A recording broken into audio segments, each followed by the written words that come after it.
인도에서도 넷플릭스 순위 1위에 올라서면서 오징어 게임이 넷플릭스가 서비스되는 83개국에서 모두 1위를 달성하는 쾌거를 이뤘습니다. 인도는 한 해 극장 영화만 1000편 이상을 만드는 유일한 나라로 자국 콘텐츠에 자부심이 강한 것으로 알려져 왔습니다. 그런 이유에서인지 오징어 게임보다 일주일 늦게 공개된 인도 드라마 코타 팩토리가 1위를 지키고 있었는데요. 국제시장의 인도 리메이크판을 보면 알 수 있는 것처럼 발리우드는 춤과 노래가 어우러지며 한편의 뮤지컬 같은 화려한 감성을 가지고 있죠. 이것이 부족한 오징어 게임은 흥행이 어려울 거란 예측이 많았으나 결국 1위에 오르고야 말았습니다. 중국은 넷플릭스가 서비스되지 않는 지역이지만 불법으로 수억 명의 중국인들이 오징어 게임을 시청하고 있다고 알려졌습니다. 이런 현상에 대해 서경덕 성신여대 교수는 중국은 다른 나라 문화에 대한 존중을 먼저 배워야 한다며 오징어 게임을 불법 다운로드해 시청하는 중국인들을 지적했습니다. 그러면서 김치와 삼계탕, 한복, 갓 등을 중국 것이라 주장하는 것에 아시아 문화 주도권을 한국에 빼앗기고 있다는 강한 두려움의 발로라고 평했는데요.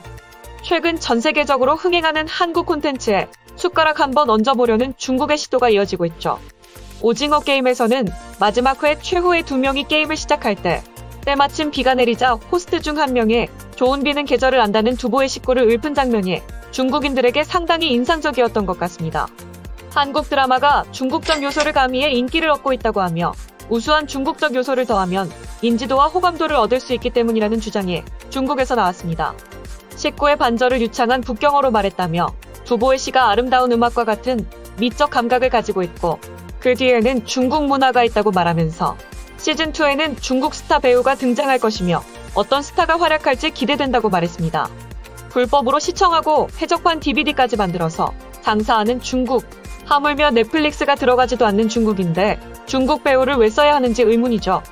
문화대혁명 때 자국 문화를 때려 부수며 두보의 무덤도 파헤친 중국인들에게 오징어 게임 시즌2보다 아큐정전을 먼저 읽어볼 것을 권해봅니다.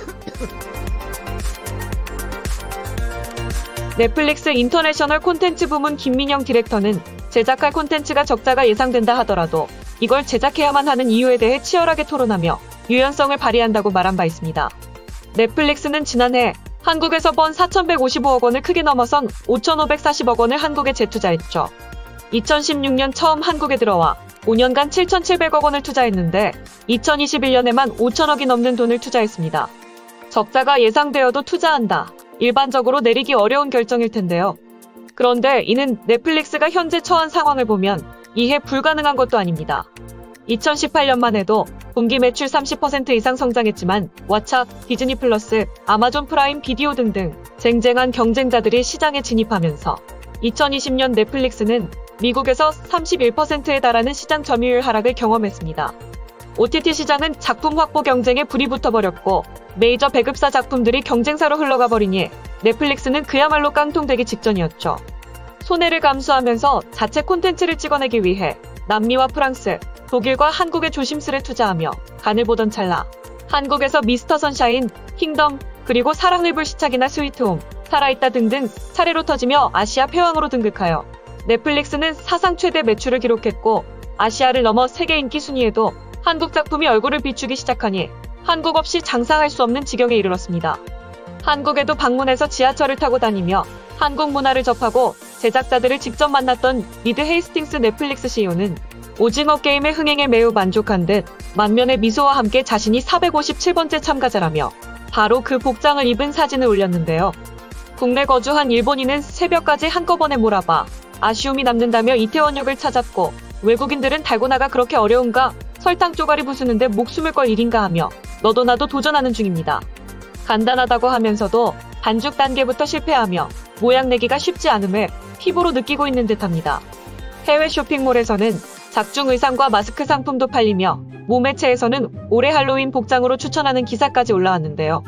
그런데 이렇게 선풍적인 인기를 끌고 있는 오징어 게임에 때 아닌 논란이 일었죠. 바로 일본 작품을 표절했다는 것입니다. 거론되는 일본 작품은 신이 말하는 대로 라이어 게임, 도박목시로 카이지 등인데 신이 말하는 대로에서는 첫 번째 게임이 문제가 됐습니다. 무궁화 꽃이 피었습니다와 일본의 달마씨가 굴러간다가 상당히 유사한 놀이인데 두 작품 모두 첫 게임에 등장하면서 표절 논란인 것입니다. 오징어 게임 일본판에선 무궁화 꽃이 피었습니다를 달마씨가 굴러간다로 번역하기까지 했습니다. 그만큼 놀이 자체가 유사하다는 것이죠.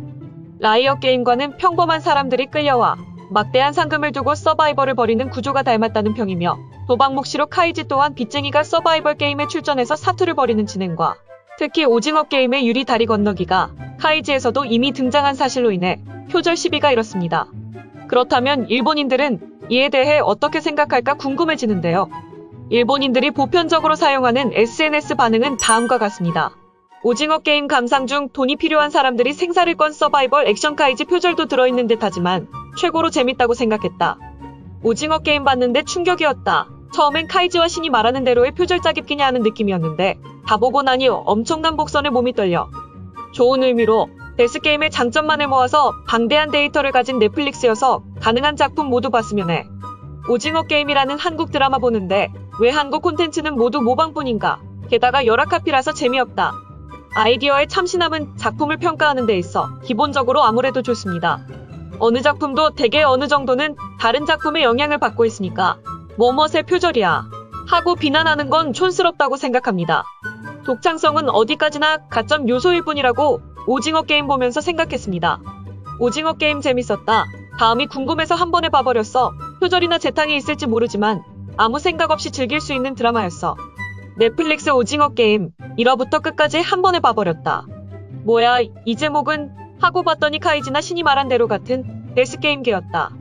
근데 거의 모방이잖아 라고 생각했지만 그냥 푹 빠졌다. 카메오로 나온 공유의 존재감도 좋다. 오징어 게임 전부 본 사람 있어. 카이지 표절도 상당히 알려져 있고 확실히 설정이 좀 비슷하지만 모두들 그런 걸 좋아하지. 나도 좋아해. 오징어 게임 표절 의혹 엄청 까이고 있을 거라 생각했는데 표절이지만 재밌다. 표절이지만 어차피 일본에서 만들면 잔이즈라든지 AKB 천지가 되겠지. 같은 뭐라 말할 수 없는 선에서 마무리되고 있다. 오징어 게임 예고편 보고 왠지 달마시가 굴러간다와 비슷하다 생각했는데 정말 그 만화의 표절이었어. 오징어 게임 나쁘지 않은데 표절이니 뭐니 하는 말이 있는데 일본은 카이지3 같은 밖에 못 만든다고. 오징어 게임 1화만 봤습니다. 평범하게 재밌습니다. 아직 1회밖에 못 봤지만 이걸 표절이라고 떠드는 건 어떨지요. 세계는 넓으니 이런 게임 생각해낸 사람이 여러 명 있어도 이상하지 않은데요. 오징어 게임 확실히 일본의 수많은 만화에서 영감을 얻은 것 같고 표절이라고 해도 좋겠지만 영상화할 수 있는 기술은 압도적으로 한국 쪽이 위야. 일본에서 이 드라마 만들 수 없어. 2009년에 대본이 완성됐다면 아리스 보더랜드나 카이지 쪽이 표절작이 돼. 내용이 비슷해도 작품으로서의 표현은 완전히 달라. 오징어 게임 여러 영화 표절했지만 재밌었다. 오징어 게임 봤습니다. 최고로 재밌었어요. 넷플릭스 가입한 사람에게 추천. 카이지와 신이 말한 대로의 표절이라는 기사 봤지만 솔직히 데스게임이 닮았다는 것만으로 스토리 구성이나 사운드가 너무 좋아 전혀 달라. 오징어 게임 반나절 만에 다 봤다. 일각에선 카이지의 표절이라고 알려져 까이는 것 같다. 이해는 한다만 이런 류의 장르에서는 이제 어느 정도 어쩔 수 없는 것 같기도 하다. 오징어 게임 보기 시작했다. 제목부터가 좋다. 표절이라고 생각했지만 달랐다. 넷플릭스에서 한국 작품 오징어 게임을 단숨해봤어.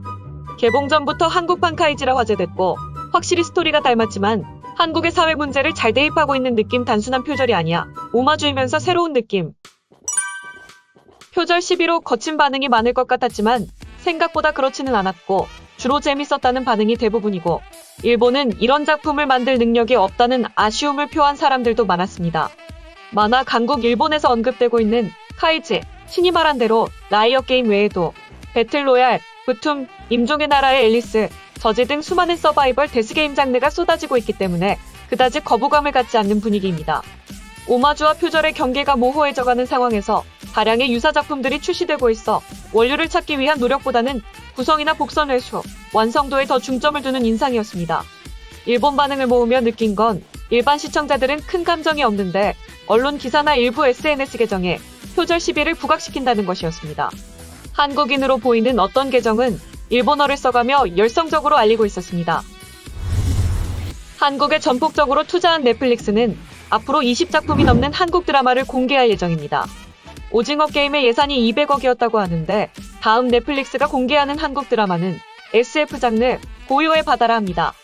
넷플릭스로 인해 제작비 문제에서 상당 부분 해방된 한국 제작자들이 SF 불모지 한국에 또 어떤 신선한 작품을 내놓을지 기대되는 부분입니다.